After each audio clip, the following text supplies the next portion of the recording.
8 राज्यों की 49 सीटों पर मतदान हो रहा है। बता दें कि सुबह 7 बजे से जो मतदान की प्रक्रिया है वो शुरू हुई और लगातार लोग मतदान के लिए पहुंच रहे हैं। बता दें कि 8 राज्यों की 49 सीटों पर मतदान शुरू हो चुका है। बिहार, जम्मू कश्मीर, महाराष्ट्र, उत्तर प्रदेश में मतदान शुरू हो चुका है। ओडिशा, पश्चिम बंगाल, झारखंड में मतदान, लद्दाख और उत्तर प्रदेश में भी मतदान 5वें चरण में 695 उम्मीदवार मैदान में। बिहार में 5, महाराष्ट्र में 13 सीटों पर वोटिंग, उत्तर प्रदेश में 14, झारखंड में 3 सीटों पर वोटिंग हो रही है। बता दें कि बंगाल में 7, ओडिशा में 5 सीटों पर वोटिंग शुरू हो चुकी है। जम्मू कश्मीर में 1 और लद्दाख में 1 सीट पर वोटिंग शुरू हुई। और इसी पर ज्यादा जानकारी के साथ राहुल हमारे साथ में मुंबई से जुड़ गए हैं। राहुल, किस तरीके की तस्वीरें मतदान केंद्रों पर से है? आप मतदान केंद्र पर मौजूद है तो कैसी तस्वीरें सुबह से सामने आ रही है? क्या लंबी कतारें देखने को मिल रही है? आपको बता दूं, महाराष्ट्र की वजह से वोट का प्रतिशत तो कम रहा, लेकिन मुंबई की बात तो आज मुंबई में जिस तरह से मतदाताओं का रुझान देखा जा रहा है, मैं सुबह 6 बजे से यहाँ पे खड़ा हूँ। 6 बजे से ही मतदाता यहाँ पे मतदाता केंद्र पे आ चुके हैं और लंबी कतारें शुरू हो चुकी हैं। और जिस तरह मुंबई का रुझान मतदाता, जिस तरह से अवेयरनेस है, जिस तरह से बॉलीवुड ने भी आह्वान किया था और न्यूज चैनलों ने किया था और सोशल मीडिया ने किया, उसका कहीं ना कहीं यहाँ पर प्रभाव दिखता हुआ नजर आ रहा है। और आप देख सकते हैं कि मेरे पीछे लंबी कतार, यहाँ लोग जा रहे हैं मतदान के, मेरे 200 मीटर आगे ही है, जहाँ पे नेटवर्क प्रॉब्लम की वजह से मैं नहीं दिखा पा रहा हूँ। लेकिन यहाँ से जितने लोग जा रहे हैं सब मतदान केंद्र पे ही जा रहे हैं और मतदाता जितने भी हैं यहाँ पे बहुत जागरूक है मुंबई के। तो जहाँ तक जिस तरह से महाराष्ट्र के मतदान के जिस तरह से परसेंटेज गिरा था, लेकिन ये 5वें चरण में लगता है कि शायद 60% से ऊपर मतदान होगा। और आज का जो मतदान है, आज आम पब्लिक से लेकर अंबानी तक भी वोट डालेंगे और फिल्म स्टार भी वोट डालेंगे। मुंबई की यही विडम्बना है कि सेलिब्रिटी से लेके आम पब्लिक तक वोट डाला करती है। तो आज देखना है कि सब अलग अलग बूथों पे फिल्म स्टार, सेलिब्रिटी और क्रिकेटर सभी लोग वोट डालेंगे। जी बिल्कुल राहुल, कौन से मतदान केंद्र पर फिलहाल आप मौजूद है और जनता किन मुद्दों को लेकर के मतदान कर रही है वो भी जानने की कोशिश कीजिएगा।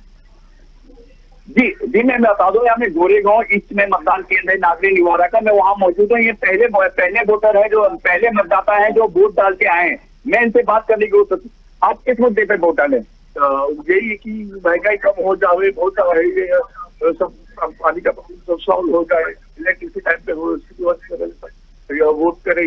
पहले नंबर लगा दिया कि किसी को माइंडा को अटैक आता है, इसलिए सब मैंने इसलिए पहला नंबर आके इधर वोट कर दिया। 6:30 बजे में से घर से निकला और अब 7 मेरा हो गया और 10 को मैं बाहर आ गया। मतदान डालने में कोई दिक्कत तो नहीं रही? कुछ नहीं, बिल्कुल एकदम परफेक्ट, सब सिस्टमेटिकली सब हो रहा है और सब परफेक्ट हो रहा है, सब कुछ प्रॉब्लम नहीं है, सब बराबर। देखिए, आपको एक मतदाता से मिलाया भी, मैं 6:30 बजे से आए हुए हैं, वही पहला मतदान यहाँ मतदान केंद्र पे डाले हैं। ये पहले वोट तो यहाँ पे आके मतदान डाले हैं। उनका कहना है कि कोई भी अव्यवस्था नहीं, शासन की तरफ से पूरी व्यवस्था की गई है। और यहाँ पे जैसे विकलांगों के लिए भी व्हील चेयर की व्यवस्था की गई, पानी की व्यवस्था की गई, टॉयलेट की व्यवस्था की गई। तो जिस तरह से देखा जाए मतदाताओं को कोई दिक्कत नहीं हो रही और मतदाता सवेरे 6:30 बजे से लाइन लगा रहे हैं। जी बिल्कुल राहुल, लंबी कतारें मतदाताओं की देखने को मिल रही है, लेकिन वोटिंग परसेंटेज की बात करें तो वोटिंग परसेंटेज बढ़ाने के लिए क्या प्रयास मुंबई, महाराष्ट्र में किए गए? जी मैं आपको बता दूं, वोटिंग परसेंटेज बढ़ाने के लिए बॉलीवुड के काफी कलाकार ग्राउंड जीरो पे उतर के वोटरों से अपील की कि अपने मतदाताओं के मतदान का उपयोग करिए। और जिस तरह से अपने मतदान का एक वोट की कीमत बहुत होती है, आप कोई सत्ते को चेंज कर सकते हैं, सत्ते को फिर से दोबारा बैठा सकते हो, किसी को भी वोट दीजिए, लेकिन आप मतदान का उपयोग करिए, अपने वोट को, पावर को समझिए। तो इसी को देखते कहीं ना कहीं यहाँ पे देखा जा रहा है कि सभी पोलिंग बूथ जितने भी मुंबई के, वहाँ पे सवेरे 6:30 बजे से कतार लंबी लाइन लगे रहते हैं। ऐसा कभी नहीं देखा जाता सर, क्योंकि जिस तरह से 4 चरणों में परसेंटेज गिरी, उसको देखते हुए कहीं ना कहीं सभी लोग एक चोटी के जोर लगा दिए, नुक्कड़ नाटकों के थ्रू, बॉलीवुड के थ्रू, सोशल मीडिया के थ्रू, और मीडिया कर्मी यहाँ तक कि स्वदेश ने भी अपील की कि आप वोट, अपने वोटों का अधिकार का यूज करें। तो आप मेरे में पीछे देख सकते हैं, काफी पुलिस कर्मी भी है और व्यवस्था भी काफी अच्छी है। और सवेरे से मैं 6 बजे से यहाँ ग्राउंड जीरो पे खड़ा हूँ, मैं देख रहा हूँ सवेरे से कतार में लाइन में लगे हुए हैं लोग यहाँ पे वोट डालने के। तो मुंबई की बात करें तो मुंबई बड़ा अवेयरनेस रहता है, मुंबई बड़े हाईटेक में रहता है और मुंबई हमेशा बढ़ चढ़ के मतदान करता है। जी बिल्कुल, लगातार लंबी कतारें देखने को मिल रही है और मुंबई में भी वोटिंग परसेंटेज बढ़ता हुआ नजर आ रहा है। आप बने रहिए हमारे साथ में, आगे और जानकारी आपसे लेंगे। धर्मेंद्र हमारे साथ में पटना से बने हुए हैं। धर्मेंद्र, मतदान केंद्र पर मौजूद है, आप कैसी तस्वीरें देख पा रहे हैं? क्या सुबह से लंबी कतारें देखने को मिल रही है? जी बिल्कुल, मैंने आज बता रहा हूं कि कल ही पूर्वानुमान था कि मौसम जिस तरह से 43 डिग्री सेल्सियस पहुंच गया था तो लग रहा था कि मतदाताओं में कुछ परेशानी होगी, लेकिन अचानक जिस तरह से प्रकृति की या कहिए या मौसम बदला है, इससे स्पष्ट होता है कि वोटरों में उत्साह रहेगा। और अभी लंबी कतार लगी हुई है महिला पुरुषों की, चूंकि 7:05 होने को है। सारी व्यवस्थाएं ठीक ठाक है। सबसे रह गई बात कि बिहार में 5 संसदीय क्षेत्र में चुनाव लड़ है आज। सबसे दो, एक हाजीपुर और दूसरा सारण। हाजीपुर सबसे महत्वपूर्ण इसलिए हो जाता है कि वहां रामविलास पासवान, स्वर्गीय रामविलास पासवान पहले कई बार चुनाव लड़े हैं और यही चुनाव नहीं लड़े, लगभग 5 लाख मतों से विजयी होकर एक रिकॉर्ड कायम किया जो भारत के इतिहास में अभी तक नहीं है। यह सबसे बड़ी बात है। और हाजीपुर से उनका पुत्र जो है अब अपना किस्मत आजमा रहे हैं, जबकि इसके पूर्व रामविलास पासवान के पुत्र चिराग पासवान 2 बार जो है जमुई लोकसभा क्षेत्र से निर्वाचित हो चुके हैं और तीसरी बार जो है अब वो हाजीपुर से चुनाव लड़ रहे हैं। वहीं दूसरी ओर सारण सीट की बात करें, राजीव प्रताप रूढ़ी भी 2 बार से वहां चुने जा चुके हैं, तीसरी बार वो चुनाव लड़ रहे हैं। सबसे बड़ी बात है कि बिहार में ये 2 सीट हॉट सीट है। वहीं लालू प्रसाद की बेटी जो है रोहिणी आचार्य वो भी खड़ी है, वहां भी किस्मत आजमा रही है। सबसे देखने वाली दिलचस्प होगा कि ये दोनों लोकसभा क्षेत्र आज की तारीख में काफी महत्वपूर्ण है और महत्वपूर्ण नहीं बल्कि दोनों की किस्मत दांव पर लगी है। और आज जो भी फैसला होगा जनता द्वारा उनकी ईवीएम मशीन में बंद हो जाएगी। जहां तक सुरक्षा की व्यवस्था है, सुरक्षा व्यवस्था जिस तरह से प्रथम चरण से 4th चरण तक व्यवस्था ठीक ठाक थी, उसी तरह 5वें चरण में सुरक्षा व्यवस्था करी है। हर जगह पुलिस की व्यवस्था प्रतिनियुक्ति की गई है, दंडाधिकारी से लेके सारे तमाम अधिकारी मौजूद हैं, रनिंग में है, ताकि कोई भी किसी प्रकार की अप्रिय घटना घटित नहीं हो सके। इसके लिए चुनाव आयोग के निर्देश के आलोक में निर्वाचन अधिकारी के पास एक कंट्रोल रूम की व्यवस्था की गई है, ताकि किसी प्रकार के किसी मतदाताओं को अगर परेशानी होती है तो वो कंट्रोल रूम में संपर्क करके स्थापित करेंगे और वहां से फिर उनको फीडबैक पुलिस दी जाएगी। तो सबसे बड़ी बात ये है। जी बिल्कुल, तमाम जो इंतजाम है वो मतदान केंद्र पर किए गए हैं। धर्मेंद्र, आप बने रहिए हमारे साथ में, आगे और जानकारी आपसे लेंगे। केसरगंज से हमारे साथ में शबीहुल बने हुए हैं। शबीहुल, क्या व्यवस्थाएं मतदान केंद्र पर की गई है ताकि मतदाता जागरूक हो और मतदान करने के लिए पहुंचे? बिल्कुल, आपको बता दें कि सुबह से मतदान स्थल पर यहाँ पर लोग अपने घरों से निकलकर लगातार यहाँ पर आपको बता दें कि पीछे काफी लंबी लाइनें लगी हुई है और लगातार लोग अपने घरों से निकलकर मतदान के लिए निकल रहे हैं। प्रशासन ने भी काफी तैयारी कर रखी है, जगह जगह पर पानी की व्यवस्था की गई है और प्रशासन पूरी तरीके से तैयारी से है कि किसी तरीके की असुविधा का दिक्कत न करना पड़े। और लगातार सुबह से लोग अपने अपने घरों से निकलकर मतदान स्थल पहुंच रहे हैं और सुबह से ही काफी भारी भीड़ देखने को मिल रही है लगातार। जी बिल्कुल शबीहुल, एक बार फिर लौटेंगे आपके पास, लेकिन जनता से बातचीत करने की कोशिश आप कीजिएगा। राहुल हमारे साथ में मुंबई महाराष्ट्र से जुड़े हुए हैं। राहुल, अगर बात की जाए तो लंबी कतारें तो देखने को मिल रही है, लेकिन मुंबई महाराष्ट्र के सियासी समीकरण की बात करें तो किस तरीके का सियासी समीकरण है, क्योंकि आरक्षण एक बड़ा मुद्दा वहां पर है? बता दो, जिस तरह से सियासी समीकरण की बात करते हैं तो यहाँ पे तीन सीट है और पीयूष गोयल जो केंद्रीय मंत्री है उज्जवल निगम लड़ रहे हैं और एकनाथ शिंदे के बेटे श्रीकांत शिंदे कल्याण से लड़ रहे हैं थाने से। तो ये 3 बीजेपी सीटें हैं जिन पर बड़ा नजर रहेगी कि इसमें होता क्या है। लेकिन यहाँ पे जो और भी जो सीट थी बीजेपी की, वो परफॉर्मेंस दोनों मिला के पिछले बार शिवसेना के संग लड़ी थी, उद्धव ठाकरे की शिवसेना थी, और 2 थर्ड होने के बाद एकनाथ शिंदे और उद्धव ठाकरे शिवसेना और यहाँ अजित पवार और एनसीपी शरद पवार, तो कहीं कोई वोट बैंक बढ़ते हुए नजर आ रहे हैं। इसी को देखते हुए 1 या 2 तारीख को ही पता लगे जब वोट बैंक की काउंटिंग होगी तब पता लगे किसके फेवर। लेकिन अभी भी ऐसा नहीं लग रहा किसी एक की तरफ कोई बहता हुआ नजर आ रहा हो। लेकिन ये वोट बैंक की जो राजनीति हो रही है, कहीं ना कहीं ये देखा कांग्रेस अपनी छवि बनाने में लगी है, एकनाथ शिंदे अपने बनाने में लगे उधर, लेकिन लोगों के भविष्य टिके हुए हैं। अगर इस इलेक्शन के बाद कितने के अस्तित्व खत्म हो जाएंगे, राजनीति खत्म हो जाएगी, क्योंकि एकनाथ शिंदे को अपना परफॉर्मेंस देना है, क्योंकि पहली बार चुनाव लड़ रहे हैं उद्धव ठाकरे से अलग होने के बाद। और उद्धव ठाकरे अपने बाला साहब ठाकरे की अस्तित्व बचाने के लिए कहीं न कहीं यहाँ पे लड़ रहे हैं। अगर उनकी परफॉर्मेंस नहीं दोहराई जाती तो उनकी पूरी जो अस्तित्व बची हुई है बाला साहब की वो खत्म हो जाएगी।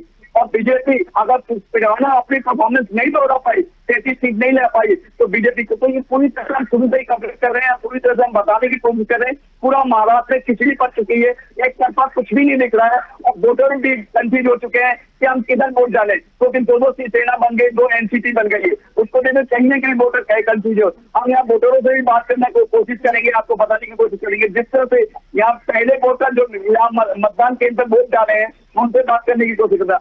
आपने आज पहले वोट क्या सोच के डाला? ये डाला कि जल्दी सुबह जल्दी आ जाए वो अच्छा, फिर धूप में फिर अलग तकलीफ हो जाता है, इसलिए अभी सब एटलीस्ट पुलिस लोग सब वो वोटर ऑफिसर लोग ने आप 6 बजे से यहाँ पे आए हुए हैं। 6 बजे पहला आ गया, फिर बाद में मेरे को राहत मिली कि वोट हो गए मुंबई। आप किस मुद्दे पे वोट डाले? विकास पे वोट डाला हूँ मैं। देखिए यहाँ पे जो वोटर है काफी जागरूक है। सवेरे 6 बजे से यहाँ पे लाइन लगा के आप वोट डाला, जिससे से महाराष्ट्र के परसेंट बढ़ा था। लेकिन मुंबई के जो वोटर हैं वो काफी अपने से, आप मेरे पीछे देख सकते हैं, कुछ कतार लगी हुई है और ये सभी कतार यहाँ ये पूरी बूथ पे जाके वोट डाल रहे हैं। और यहाँ एक आम बात यह है कि अंबानी हो चाहे अडानी हो चाहे फिल्म स्टार हो, लाइन में कतार में लग के यहाँ पर वोट डालेंगे। और यहाँ के पूरे सेलिब्रिटी अभी 8 बजे तक बाहर निकलेंगे। अंबानी साहब भी बाहर निकलेंगे अभी 8 बजे की जो हम लोग को सूचना मिली है। 8 बजे से मुकेश अंबानी भी आएंगे, अनिल अंबानी भी आएंगे, सचिन तेंदुलकर भी आएंगे और जितने सेलिब्रिटी, अमिताभ बच्चन, सभी लोग वोट डालेंगे यहाँ पे। और 8 से 9 बजे के बीच जो टाइम दिया गया, सब लोग घर से बाहर निकल के वोट डालेंगे। आम पब्लिक को वोट डालिए। आप सुरक्षा व्यवस्था भी देख सकते हैं, मेरे पीछे पुलिसकर्मी भी है, काफी सुरक्षा व्यवस्था भी है यहाँ पे।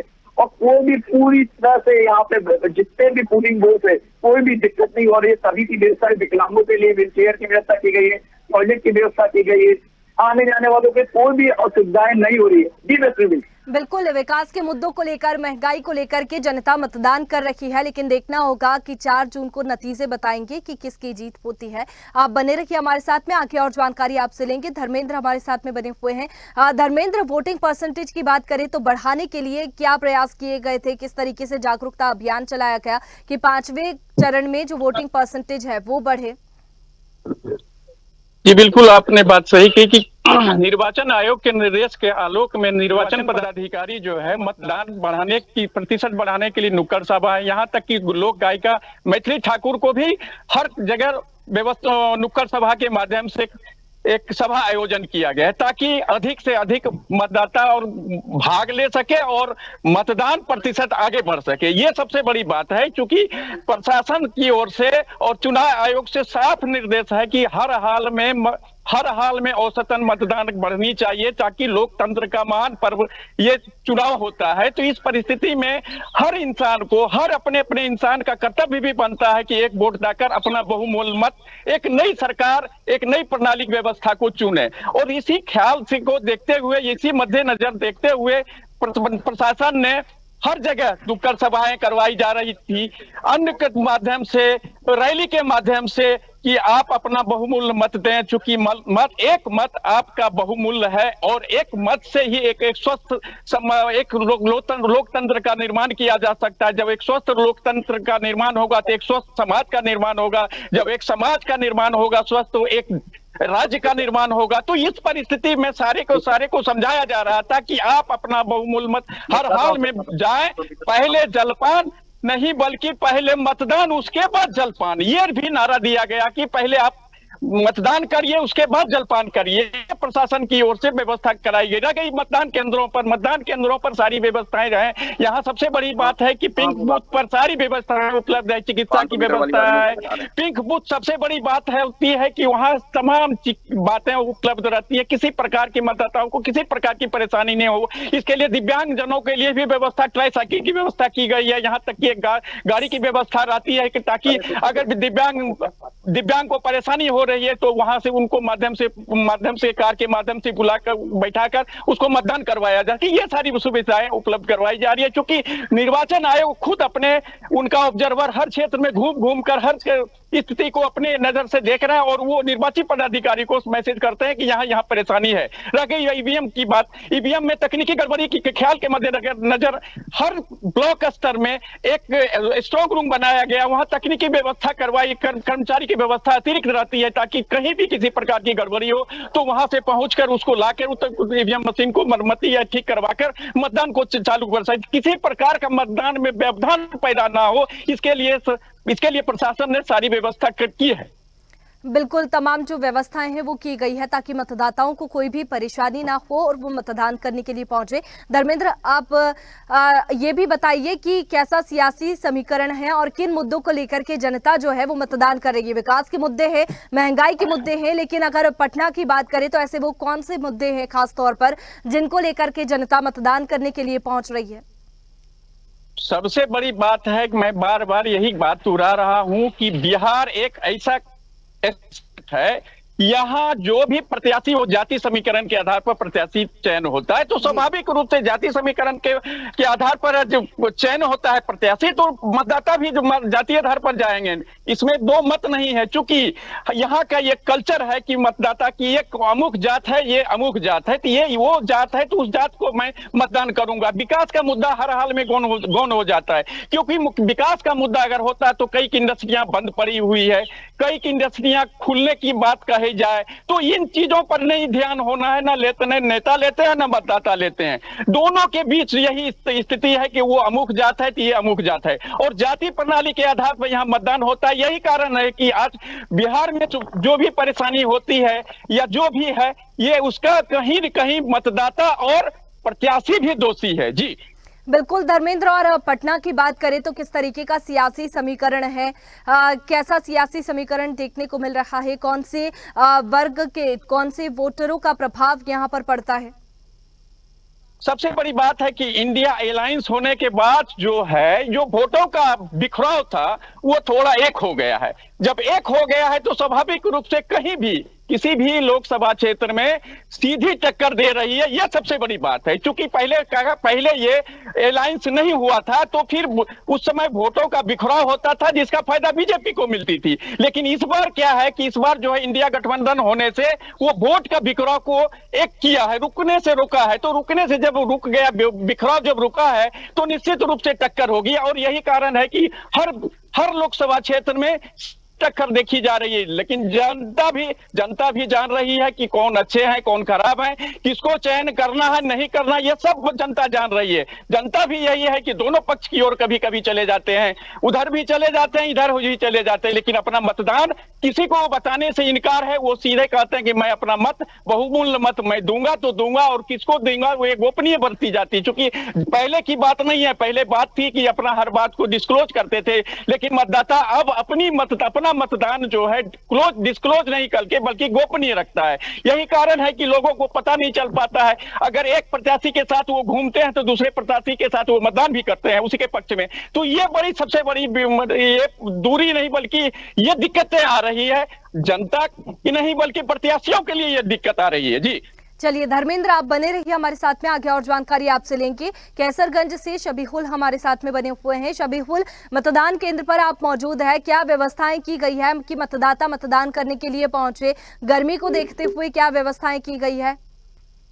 तो 5वें चरण का चुनाव आज हो रहा है और सुबह 7 बजे से चुनाव मतदान की जो प्रक्रिया है वो शुरू हुई और मतदाता भी काफ़ी संख्या में पहुंच रहे हैं। मतदान केंद्रों पर भी तमाम जो व्यवस्थाएं हैं वो की गई है। मतदान केंद्रों को काफ़ी अच्छे से सजाया गया है ताकि मतदाता जो है वो आकर्षक हो और मतदान करने के लिए पहुंचे। बता दें कि 8 राज्यों की 49 सीटों पर आज वोटिंग हो रही है और सुबह से मतदान की जो प्रक्रिया है वो शुरू हुई। सुबह 7 बजे से मतदाता मतदान करने के लिए पहुंच रहे हैं। मतदान केंद्रों पर लंबी कतारें देखने को मिल रही है। इसके साथ ही बात करें तो वोटिंग परसेंटेज भी बढ़ाने की लगातार कोशिश की जा रही थी और 5वें चरण में भी इसका असर देखने को मिल रहा है। लंबी कतारें सुबह के समय में देखने को मिल रही है, लेकिन दिन के समय में देखना होगा कि मतदाता मतदान करने के लिए कितनी संख्या में पहुंचते हैं, क्योंकि गर्मी का समय है और ऐसे में मतदाता घरों से निकलने में भी लोगों को काफी परेशानियां आती है। इस वजह से वोटिंग परसेंटेज जो है वो कम होता हुआ नजर आता है। और शबीहुल एक बार फिर हमारे साथ में जुड़ गए हैं। शबीहुल, मतदान केंद्र पर काफी अच्छे से साज सज्जा की गई है, मतदाताओं को आकर्षित करने के लिए काफी अच्छे से मतदान केंद्र को सजाया गया है। क्या सुबह से लंबी कतारें मतदान केंद्रों पर देखने को मिल रही है? सुबह 6 बजे से लोग अपने अपने घरों से निकलकर मतदान स्थल पर पहुंच चुके हैं। लगातार सुबह से आपको दिखा दें कि लगातार लोग अपने अपने घरों से निकलकर काफी लंबी लाइनें लगाकर और सुबह से यहाँ पर बैठे हुए थे। लोग लंबी में बैठे हुए थे कि कब नंबर आएगा, कब शुरुआत होगी और कब हम अपना वोट डालेंगे। लोगों में उत्साह काफी दिख रहा है क्योंकि कहीं न कहीं यहाँ पर जो ये हस्ती से ब्रिजभूषण शरण सिंह भारतीय जनता पार्टी के 2 बार विधायक रह चुके हैं। एक बार उनके बेटे को टिकट मिला है करण भूषण सिंह को, जबकि भाजपा जा रही है कि भारतीय जनता पार्टी का सोचना ये है कि इस बार हैट्रिक लग सकती है। इसी पे इंडिया गठबंधन के साथ समाजवादी पार्टी से भगत राम मिश्रा है जो वो भी अपने चुनाव में लगातार मेहनत कर रहे हैं और साथ साथ में कहीं न कहीं देखने को मिल रहा है कि पूरी तरीके से वोटर जो है वो अभी पूरी तरीके से ओपन नहीं हो पा रहे हैं और लगातार सुबह से लोग अपने अपने घरों से निकल रहे हैं मतदान करने के लिए। हमारे साथ कुछ लोग बात भी करेंगे, कुछ लोग यहाँ पर मौजूद हैं कि आज वो किन मुद्दों को लेकर वोट डालने आ पाए हैं। क्या नाम है आपका? आज आप वोट डालने आए हैं, क्या मुद्दे रहेंगे आपके? अच्छा, तो क्या किन मुद्दों को लेकर आप वोट डालने के लिए? हमारे साथ और भी लोग हैं, हम उनसे बात कराएंगे। काफी बुजुर्ग लोग भी है यहाँ पर, हम उनसे बात करने की कोशिश करेंगे कि आज आप वोट डालने आए हैं, किन मुद्दों को लेकर आप वोट डालने आए? क्या मुद्दे रहेंगे, किस मुद्दों को लेकर आज आप वोट करेंगे यहाँ पर?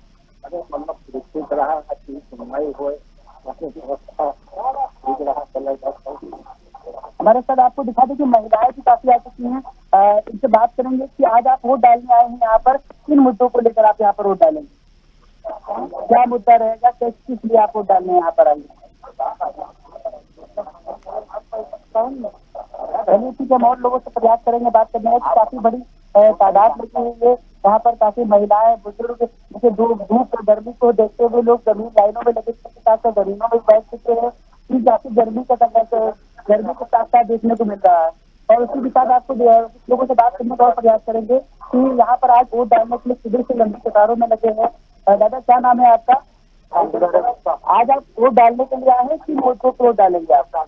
क्या मुद्दा रहेगा वोट डालने का?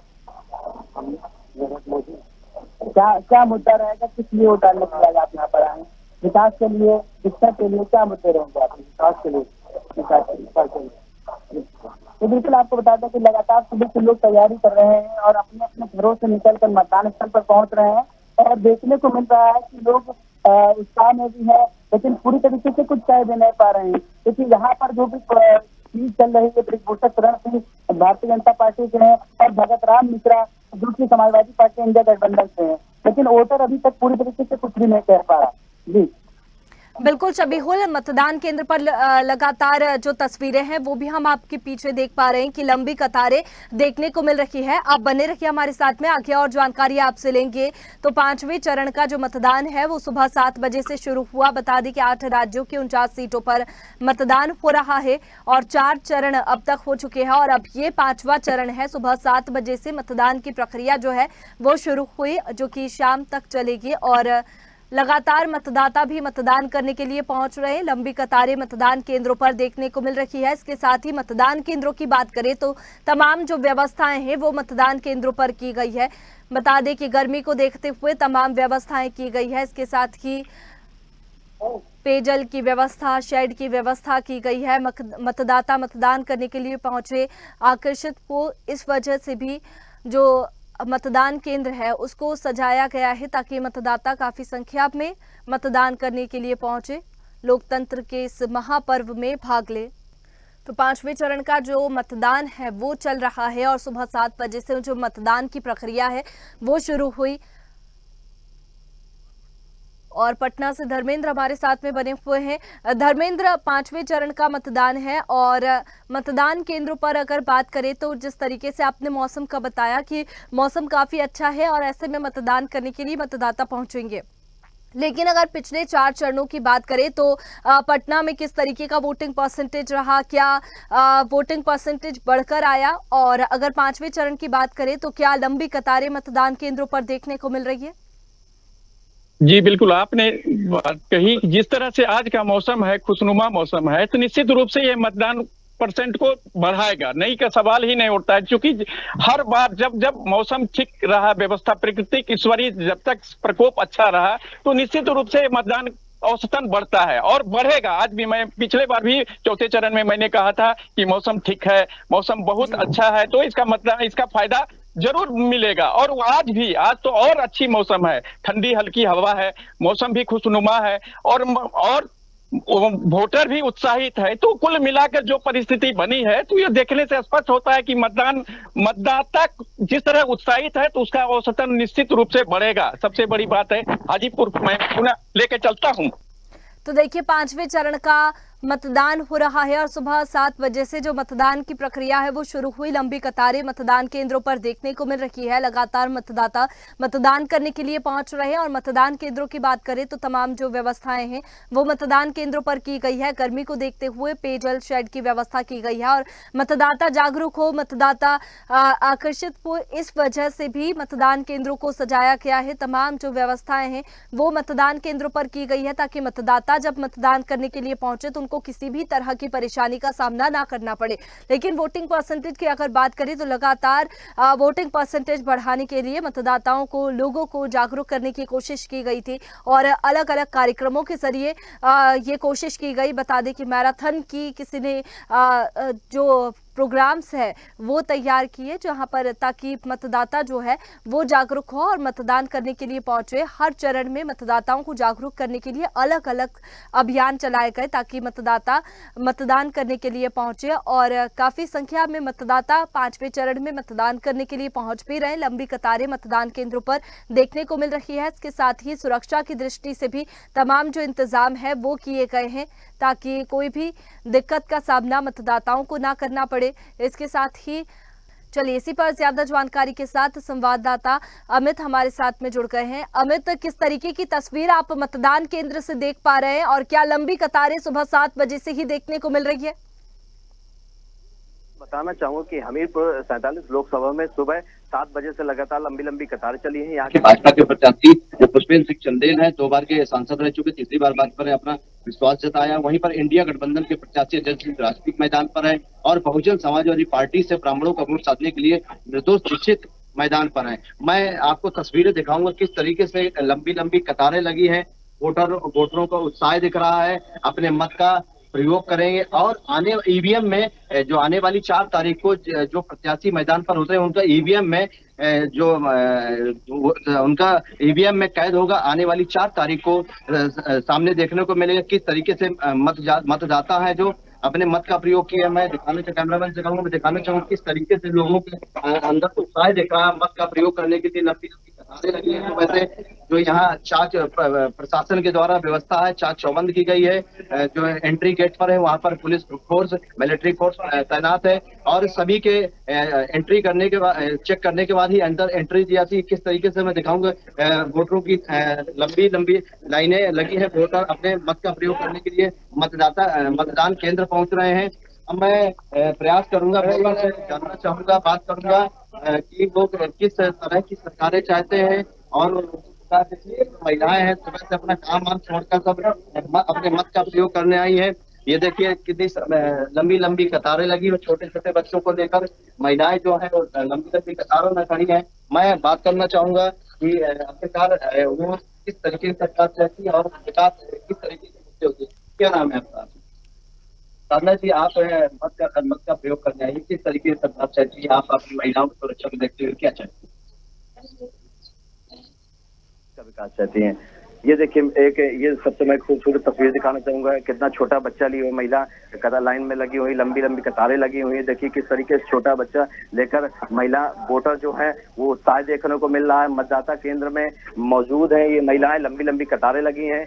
और मैं सबसे बड़ी बात तो कहूंगा कि जो लोगों की मानसिकता है वो बिल्कुल विकास को लेकर वो मत का प्रयोग करेंगे। ये प्रशासन के द्वारा से यहाँ पर व्यवस्था जो है चाक चौबंद की गई है। जी बिल्कुल अमित, लगातार जो लंबी कतारें हैं वो मतदान केंद्रों पर देखने को मिल रही है। लेकिन हमीरपुर की बात करें तो कौन से मुद्दे हैं जिनको लेकर के मतदाता जो है वो मतदान कर रहे हैं? कौन सी ऐसी परेशानियां हैं जिनको लेकर के मतदाता मतदान करने के लिए पहुंचे हैं? जी बिल्कुल, यहाँ के मतदाताओं से जब मैंने बात की तो सबसे बड़ी हमीरपुर लोकसभा तथा 5 विधानसभा को लेकर एक लोकसभा बनाई गई है। यहाँ पर 18,34,000 वोटर जो अपने मत का प्रयोग करेंगे। सबसे बड़ी बात तो हमीरपुर जिला बुंदेलखंड जिले में गिनती आती है। बुंदेलखंड में 7 जिले हैं। यहाँ पर सबसे बड़ी लोगों की जो समस्या है पानी। यहाँ पर लोग दूर दराज नदी और तालाबों और कुओं से पानी लेने जाते हैं, लेकिन जब से भाजपा की गवर्नमेंट बनी, लगातार 2 बार सत्ता में बैठी हुई है, जब से भाजपा की गवर्नमेंट बनी तो उन्होंने जो बुंदेलखंड की जो हालात है बदतर से बदतर हो गई थी, लेकिन जब भाजपा गवर्नमेंट ने सत्ता संभाला तो बुंदेलखंड का विकास हुआ। और जो वोटर हैं वो अपने मत का प्रयोग करेंगे। वो उनका ये कहना है कि साफ तौर पे हमें विकास चाहिए और जो गुंडागर्दी है वो समाप्त चाहिए और महिलाओं की सशक्तिकरण के लिए उनको अपने मत का प्रयोग करेंगे। जी बिल्कुल, मतदान केंद्र पर काफी संख्या में लोग पहुंचे और सुरक्षा की दृष्टि से बात करें तो क्या इंतजाम मतदान केंद्र पर किए गए हैं? इसके साथ ही गर्मी को देखते हुए क्या पेयजल शेड की व्यवस्था यहां पर की गई है? जी बिल्कुल, मैं बताना चाहूंगा कि जो प्रशासन के द्वारा है वहाँ पर पैरामिलिट्री फोर्स और जो यहाँ के बूथों में सभी पार्टियों के अपने जो बैठे हुए हैं और सभी देखिए पुलिस फोर्स पूरे, लेकिन सबसे बड़ी प्रशासन की बड़ी लापरवाही सामने यहाँ देखने को मिल रही है।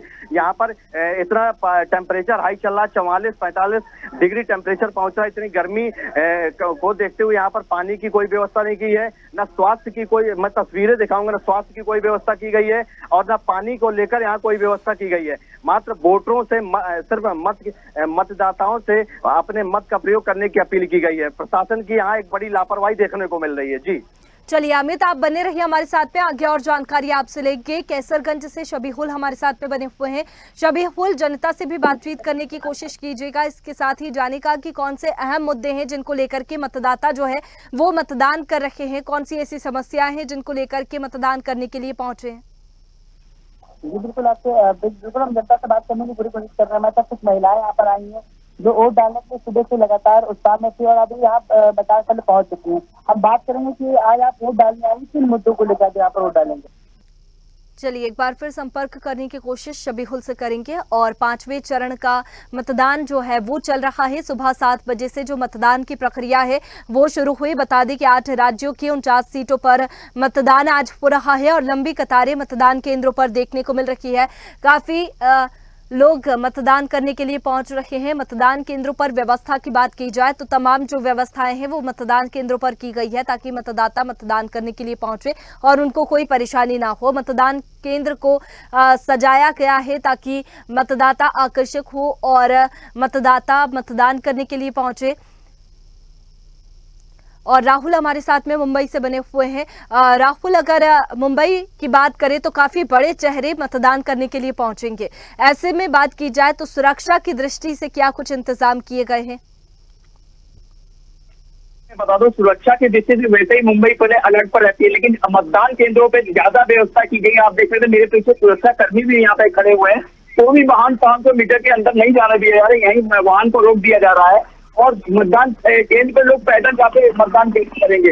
आप देख रहे हैं मेरे पीछे महिलाएं भी काफी दिख रही है, फर्स्ट वोटर भी हैं, जो नौजवान है 18 साल से ऊपर, वो भी वोट करने के लिए एकदम भीड़ उमड़ी हुई है। और मेरे पीछे आप देख सकते हैं महिलाएं, जो बच्चे बुढ़े उनके बच्चों को रोक दिया गया है क्योंकि बच्चे मतदान नहीं कर सकते, तो उनके संग यहाँ पे आए हुए हैं। और मतदान के बाद सुरक्षा व्यवस्था की बात करें, पूरी चाक-चौबंद सुरक्षा व्यवस्था है। वैसे भी मुंबई पूरी हाई अलर्ट पर आराम से रहती है, लेकिन मतदान केंद्रों पर काफी सुरक्षा व्यवस्था अच्छी की गई है और व्यवस्थाएं भी अच्छी की गई है। पानी से लेके, टॉयलेट से लेके, विकलांगों से सभी व्यवस्था की गई है।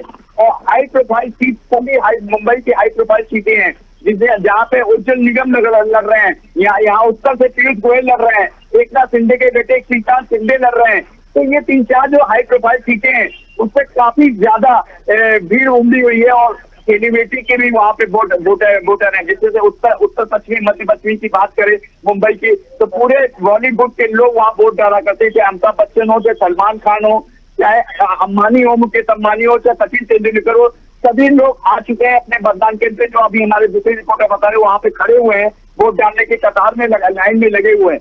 तो जिसको देखते हुए कहीं ना कहीं इसमें ऐसा लगा इस बार मुंबई का जो परसेंटेज है, अगर शाम तक जिस तरह से उमड़ी हुई है भीड़, मैं सुबह 6 बजे से अगर ग्राउंड जीरो पे खड़ा हुआ हूँ और 7 बजे से जैसे ही मतदान शुरू हुआ है, लाइन लंबी कतारें, और मेरे पीछे देख सकते हैं अभी भी लोग यहाँ ओल्ड एज के जो लोग हैं, 60 से 70-80 साल के लोग भी बाहर निकले हुए हैं वोट डालने के लिए। तो मतदान के लिए काफी जागरूक है मुंबई के लोग। मुंबई के जो लोग हैं, अगर मुंबई की परसेंटेज की बात करें तो मेरे ख्याल से अगर शाम तक 6 बजे तक 70 से 80% वोट पड़ने की संभावना है। क्योंकि शुरू सवेरे से ऐसा कभी महाराष्ट्र में नहीं देखा गया था कि सवेरे से लाइन लगती थी, लेकिन 6 बजे सवेरे से 1 घंटा पहले आके कतार में खड़ा होना, उसके बाद वोट डालना, ये बहुत बड़ी बात है। और पूरी सेलिब्रिटी भी आह्वान किए थे, सोशल मीडिया पे भी हुआ था, नुक्कड़ नाटकों पे शुरू हुआ था कि अपने वोट का, अपने मतदान का उपयोग करें।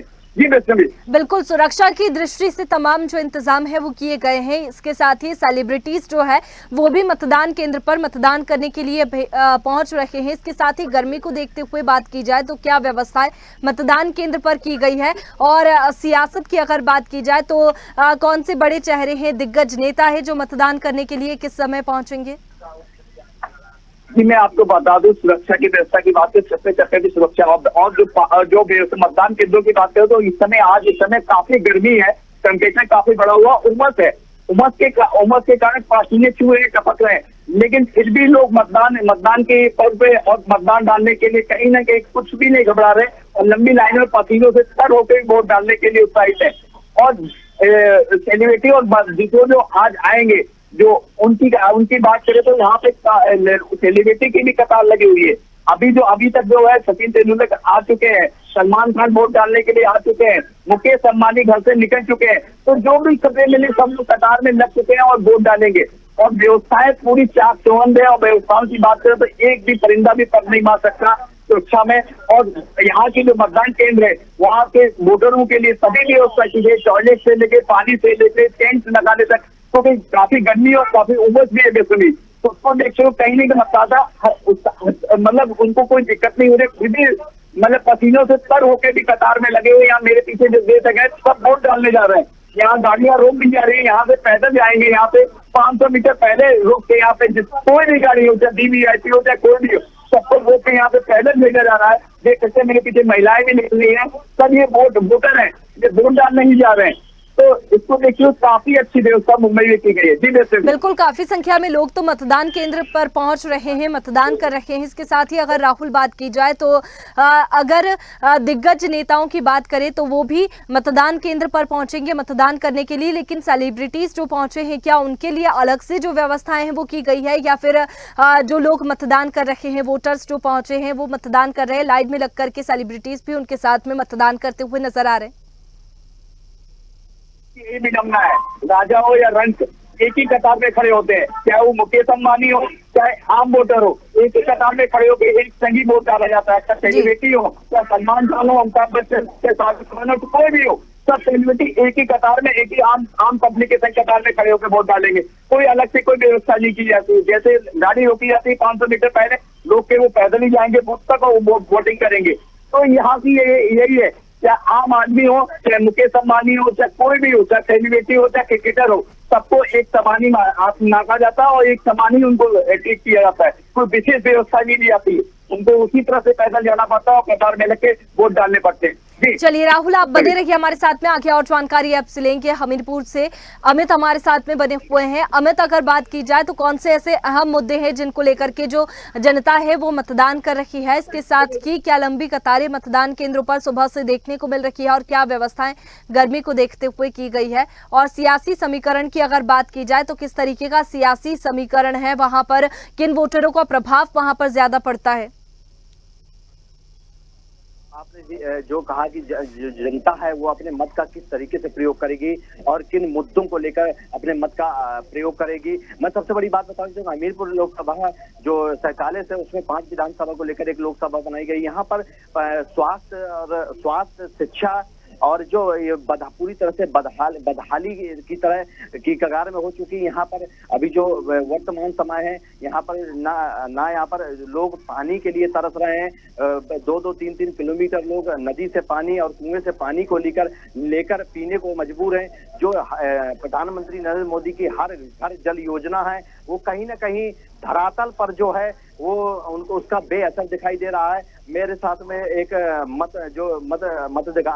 अपने मत का प्रयोग करने आए हैं जो वोटर है, मैं उनसे बात करूंगा कि आखिरकार वो किस प्रकार की सरकार चाहते हैं, किन मुद्दों को लेकर वो अपने मत का प्रयोग करेंगे। क्या नाम है आपका? मेरा नाम भगवान सिंह विजय कुमार है। जी, आप जो मत का प्रयोग कर रहे हैं, किन मुद्दों को लेकर मत का प्रयोग कर रहे हैं और किस तरह की सरकार चाह रहे हैं? तो गुंडागर्दी न रहे और ये पानी की व्यवस्थाएं सही रहें और स्वास्थ्य की व्यवस्थाएं सही रहें। यहाँ पर जो आप जिस बूथ में अपने मत का प्रयोग करने, यहाँ किस तरीके की व्यवस्था प्रशासन द्वारा की गई है? मतदान केंद्र में न तो पानी की व्यवस्था है, न तो हवा की व्यवस्था है। यहाँ पे गर्मी से लोग बहुत परेशान हैं, क्योंकि 2-3 किलोमीटर से दूर से आ रहे हैं। यहाँ लोग बहुत परेशान हैं। और स्वास्थ्य की जो बात करें, स्वास्थ्य की क्या व्यवस्था है? स्वास्थ्य की व्यवस्था बिल्कुल कमजोर है। ये देखिए, मैं सभी दर्शकों को दिखाना चाहूंगा कि जो अपने मत का प्रयोग करने आए हैं, उन्होंने क्या अपने जो हालात है वो बयां किए कि इतनी लंबी लंबी कतारें लगी हैं, ना ही यहाँ पर कोई पानी की व्यवस्था है और ना ही स्वास्थ्य की व्यवस्था। बुंदेलखंड हमेशा सुर्खियों में छाया रहता है। यहाँ के जो बुंदेलखंड के निवासी हैं वो हमेशा दंश झेलते चले आ रहे हैं। जी बिल्कुल, काफी संख्या में मतदाता भी मतदान करने के लिए पहुंच रहे हैं और हमारे साथ शबीहुल कैसरगंज से बने हुए हैं। शबीहुल, अगर जनता के मुद्दों की बात करें तो किन मुद्दों को लेकर के जो मतदाता है वो मतदान करने के लिए पहुंच रहे हैं? कौन सी ऐसी समस्याएं हैं जिनको लेकर के मतदाता मतदान कर रहे हैं? क्योंकि विकास के मुद्दे हैं, महंगाई को लेकर के हैं, अक्सर उन मुद्दों को लेकर के जनता जो है वो मतदान करती हुई नजर आ रही है। यहाँ पर कहीं न कहीं देखा गया कि कैसरगंज के जो लगातार 2 बार से भारतीय जनता पार्टी के सांसद रहे करण सिंह, उनको उनका कार्य को देखते हुए इस बार उनका टिकट नहीं हुआ है। क्या मुद्दे रहे इसके टिकट नहीं हुआ? उनका टिकट कैंसिल करके उनके बेटे करण भूषण सिंह को टिकट दिया गया है। हमारे साथ कुछ लोग यहाँ पर मौजूद हैं, उनसे बात करेंगे और पूछेंगे कि क्या मुद्दे रहेंगे इस बार वोट डालने के लिए। आज आप यहाँ पर वोट डालने आए हैं, किन मुद्दों को लेकर आप यहाँ पर वोट डालेंगे?